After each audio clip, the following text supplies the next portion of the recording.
Aku sudah bisa sedikit berjalan, King. Tak perlu memapahku lagi, ucap Reksa ketika dirinya selesai makan malam. Tapi aku tetap akan ada di sampingmu, kata King. Reksa pun hanya mengangguk. Kapan kau akan membelikanku ponsel? Tanya Reksa. Besok aku akan menyuruh asistenku membawanya kemari, jawab King. Lalu Reksa berjalan perlahan. King tetap berada di sampingnya. Aku tidur di kamar tamu saja, ucap Reksa.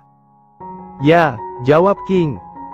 Setelah 10 menit berjalan dengan perlahan, akhirnya Reksa sampai di kamarnya. Kau punya buku, King? Aku ingin membaca buku sebelum tidur, ucap Reksa ketika sudah ada di atas ranjangnya. Tunggu, aku ambilkan di ruang buku. Kau ingin buku apa? Tanya King. Terserah. Kau punya buku apa? Tanya Reksa. Banyak buku karena Mommy suka membaca, jawab King. Aku ingin buku mitos atau apapun itu yang berkaitan dengan horor, ucap Reksa. King menyipitkan matanya. Baiklah, jawabnya. 10 menit kemudian, King pun kembali dengan membawa sekitar 5 buku yang berkaitan dengan horor. Ini terlalu banyak, King, ucap Reksa sambil tertawa kecil. Kau bisa membacanya lagi besok, sahut King. Terima kasih, jawab Reksa tersenyum dan mengambil satu buku yang diletakkan King di atas ranjangnya. Aku akan keluar dulu. Panggil saja aku pakai telepon itu jika kau membutuhkan bantuanku, kata King tersenyum tipis. Reksa mengangguk dan tersenyum kembali. Dia cukup lega karena setidaknya hubungan mereka sedikit membaik. Setelah King menutup pintunya, Reksa mulai membuka bukunya. Baru membacanya 2 halaman, Reksa sudah menaruh buku itu dan menggantinya dengan yang lain. Reksa pun mengambil buku yang cukup menarik perhatiannya. Dan itu buku tentang ilmu hitam dan pembunuhan. Dulu Reksa sering membaca buku-buku seperti ini dengan saudaranya. Setengah jam membaca, Reksa pun menutup buku dan menaruhnya di samping tempat tidur. How are you now? Bisiknya sembari merebahkan tubuhnya di bantal. Matanya menerawang dan seakan berpikir tentang sesuatu. I promise, I will find you, bisiknya lagi. Kemudian lambat laun matanya pun tertutup karena sudah terasa berat dan mengantuk. Tak lama kemudian, King pun masuk ke dalam kamar Reksa dengan perlahan. Dia tak bisa meninggalkan Reksa sendirian dan akan tidur di sofa yang ada di kamar itu. King baru saja mengerjakan pekerjaannya di ruang kerja dan ini sudah lewat tengah malam. King masuk dengan perlahan karena Reksa sudah tertidur nyenyak. King mematikan lampu kamar Reksa dan membuka kaos hitamnya lalu merebahkan tubuhnya di sofa lebar itu. Matanya mengarah ke wajah Reksa yang kebetulan menghadap ke arahnya. Lama King melihatnya hingga akhirnya dia pun menutup matanya. Sinar matahari masuk melalui jendela kamar yang gordennya memang tak tertutup sejak semalam. King membuka matanya dan beranjak bangun. Pria tanpa baju itu tak melihat Reksa di ranjangnya. King kemudian berdiri dan masuk ke dalam kamar mandi. Tapi dia tak menemukan Reksa di sana. King keluar dari kamar dan bertanya pada pelayan di mana Reksa. Bibi melihat Reksa? Tanya King. Nona ada di beranda belakang, Tuan, jawab pelayan itu. Lalu King pergi ke beranda dan melihat Reksa hanya duduk sambil memakan biskuit dan teh hangat yang ada di depan mejanya. Reksa melihat ke arah King yang baru saja datang di sampingnya. King, ucap Reksa dengan suara jernihnya yang kembali tenang. Kau sudah makan? Tanya King. Ini sudah jam 11 siang, jadi aku pasti sudah makan, jawab Reksa tersenyum. King mengangguk. Kalau begitu aku akan mandi dulu, ucap King. Reksa hanya mengangguk saja sembari kembali tersenyum. Lalu King kembali ke dalam dan Reksa kembali menghadap ke arah taman. Senyum miringnya tersungging dan pandangannya kembali menerawang sambil memakan biskuitnya. Sudah 2 hari ini keadaan Reksa membaik dan hubungannya dengan King pun ikut membaik. King sudah tak bersikap sinis lagi padanya dan malam ini Della akan datang lagi bersama Liana serta Jude. Reksa sudah bisa berjalan dengan lumayan lancar. Meskipun begitu dia tetap berhati-hati. "King, apakah bajuku sudah datang?" tanya Reksa pada King yang ada di ruang tengah. King melihat ke arah Reksa. "Kau memesan baju?" tanya King. Reksa berjalan pelan menuju King dan duduk di sofa. "Ya, Liana akan datang nanti malam. Jadi aku membeli baju baru untuk menyambutnya," jawab Reksa. "Aku akan menanyakannya pada security," ucap King dan berdiri dari duduknya. Reksa mengangguk dan tersenyum melihat kepergian King. King sudah tak menganggap Reksa musuhnya lagi dan hubungan mereka terlihat seperti berteman. Tak lama kemudian, King datang dengan membawa tas kertas berukuran besar. "Baju apa yang kau pesan?" tanya King. "Baju princess. Bukankah aku adalah putri tidur bagi gadis cantik itu?" ucap Reksa. King hanya tertawa pelan mendengarnya. "Aku akan menaruhnya di kamarmu," kata King. "Ya, Tang Yu, King," jawab Reksa. Setelah menaruh baju Reksa, King langsung keluar kembali menuju ruang tengah. Reksa tampak merebahkan dirinya di sofa sambil melihat ke arah ponsel yang ada di tangannya.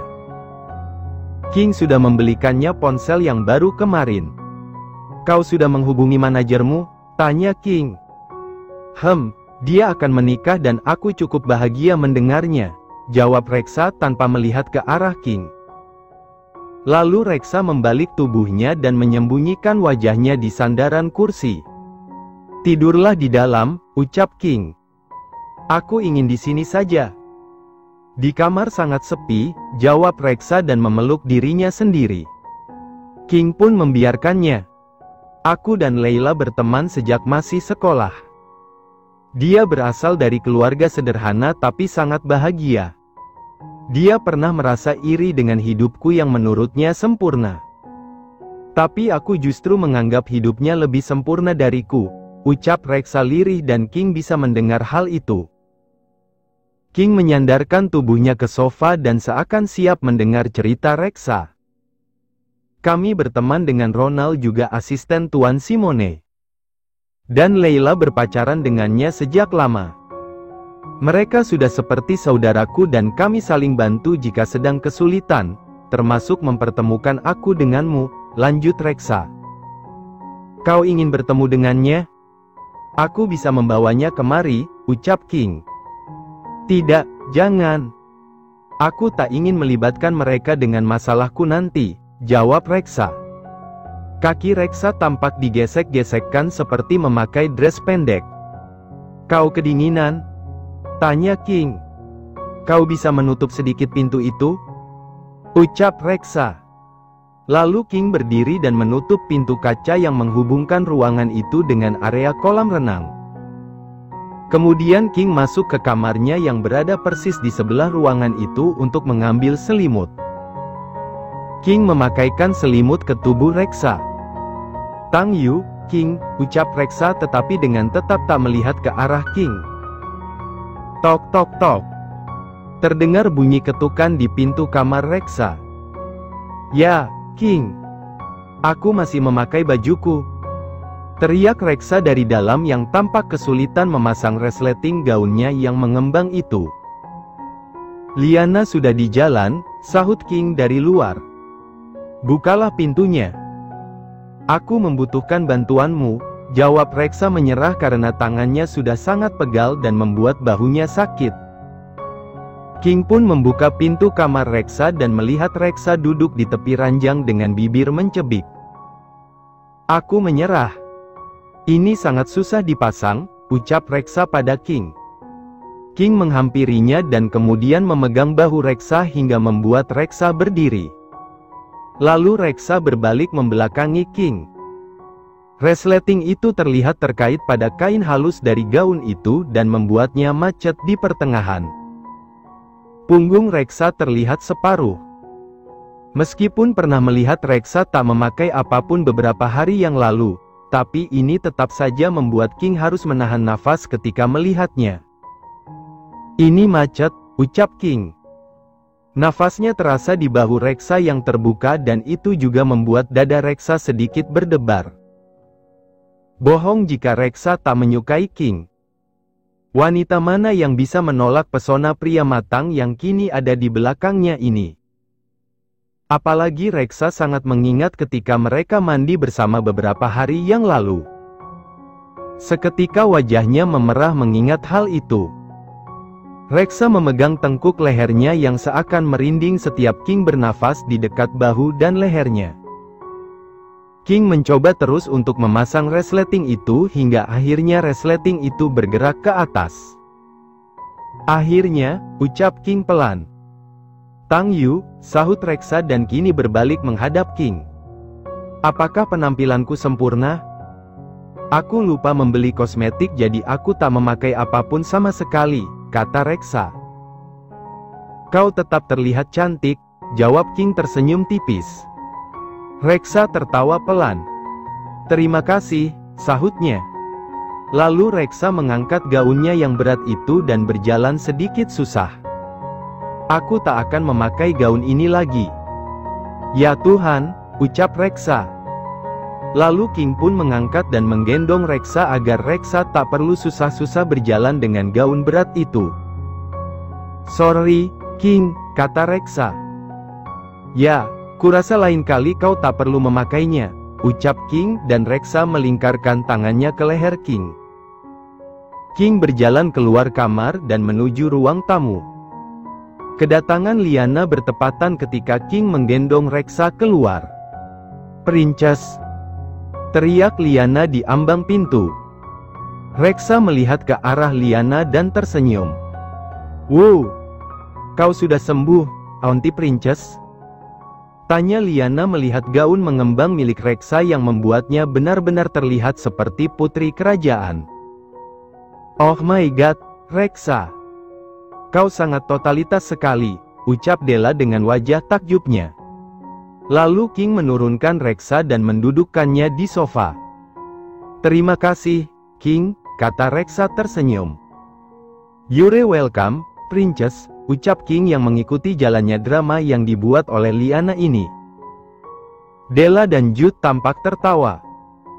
Liana langsung naik ke atas pangkuan Reksa dan memeluknya. "Hai, maaf aku telat masuk," ucap seseorang dari ujung pintu. "Dennis, masuklah," ucap Della. "Itu unclekku," teriak Liana dan menunjuk ke arah Dennis. "Jadi ini yang ingin kau kenalkan padaku?" tanya Reksa pada Liana. "Ya, apakah boleh, unclek King?" tanya Liana pada King. King mengerutkan keningnya lalu menuju ke arah Liana dan membisikkan sesuatu di telinganya. Lalu Liana hanya mengangguk dan tersenyum. "Kemarilah, uncle Dennis. Lihatlah prinsesku," ucap Liana dengan senang. Pria muda yang tampan itu menghampiri Reksa dan keponakan cantiknya itu. "Halo Princess. Perkenalkan aku Dennis dan aku hanya rakyat jelata di sini," kata Dennis yang membuat Reksa tertawa. Melihat tawa Reksa tentu saja membuat King merasakan sesuatu yang aneh dan seakan dia tak rela jika Dennis bisa membuatnya tertawa seperti itu. King kemudian duduk di sebelah Reksa dan melihat ke arah Dennis. "Duduklah, rakyat jelata," sahut King dan hal itu membuat Reksa kembali tertawa. "Oh my god. Semua ada di dalam kendali gadis cantik ini," kata Della menggelengkan kepalanya lalu duduk bersama Jude. "Duduklah, Dennis," ucap King. Dennis mengangguk dan tersenyum lalu duduk di sebelah Della. Lalu mereka pun mengobrol dengan Liana yang masih berkutat di sekitar Reksa dan King. Liana bahkan mengutak-atik rambut panjang Reksa yang sangat lurus dan lembut itu. Liana, jangan mengacak-acak rambut Princess. Nanti King bisa marah, ucap Della. Tidak apa-apa, Della, jawab Reksa tersenyum dan membiarkan Liana melakukan apapun yang diinginkannya pada Reksa. Tatapan Dennis sama sekali tak beralih dari Reksa sejak dia melihatnya pertama tadi. Kau sudah sehat, Reksa? Tanya Dennis yang tahu keadaan Reksa karena sang kakak sudah memberitahukan keadaan Reksa sebelumnya. Ya, aku sudah sehat, jawab Reksa ramah. Tangan King ada di belakang pinggang Reksa dan tanpa sadar dia menggerak-gerakkan tangannya di sana sembari melihat ke arah Dennis. Della melihat hal itu dan tersenyum. Reksa memegang tangan King dan melepaskannya dari pinggangnya karena Reksa sedikit merasa geli dengan gerakan tangan King itu. King akhirnya menyadari hal itu tapi tak mengubah posisi tangannya di belakang pinggang Reksa. Tapi kini dia tak menggerak-gerakkannya lagi. Setelah cukup lama mengobrol, Della dan yang lainnya pun pulang. Reksa tak mengantarkan mereka sampai ke depan pintu karena dia susah untuk bergerak. Main-mainlah ke rumah kami, Reksa, ucap Dennis sebelum berpamitan pulang. Ya, terima kasih, Dennis, jawab Reksa tersenyum. Bye, Princess, teriak Liana yang ada di gendongan Dennis. Bye, sweetie, sahut Reksa sambil melambaikan tangannya pada gadis lucu itu. Terima kasih, Reksa, King, ucap Della dan mereka pun pergi dari Mansion King. Setelah mereka pulang, King menggendong Reksa lagi dan membawanya ke kamar. Kau tak keberatan membukakan gaunku lagi? Tanya Reksa. Tidak, jawab King sambil masih berjalan dan menggendong Reksa menuju kamar. Reksa mengamati wajah tampan itu ketika King menggendongnya. Jarak wajah yang dekat membuat Reksa cukup puas memandangi wajah tampan pria yang awalnya tak menyukainya itu. Karena sadar Reksa sedang melihatnya, King pun akhirnya menoleh pada Reksa. Ada noda di wajahku? Tanya King. Tidak. Kau punya kekasih, King? Tanya Reksa. Tidak, jawab King. Aku mengikuti beritamu dan kau terkenal cukup playboy. Tapi mengapa kau tak tergoda olehku? Reksa menanyakan hal yang sejak lama ingin ditanyakannya sebelum dirinya koma. Kau percaya pada berita-berita itu? Tanya King. Ya, karena semua menampilkan fotomu dengan wanita yang berbeda-beda, jawab Reksa. King tertawa pelan dan menurunkan Reksa ketika mereka sudah ada di kamar. Katakan padaku mengapa kau tak tertarik padaku? Apakah karena aku model majalah dewasa? Tanya Reksa. King menatap mata biru Reksa. Seharusnya kau sudah tahu alasanku. Karena kau memanfaatkan aku dan bekerja sama dengan Simone untuk menjatuhkanku, jawab King.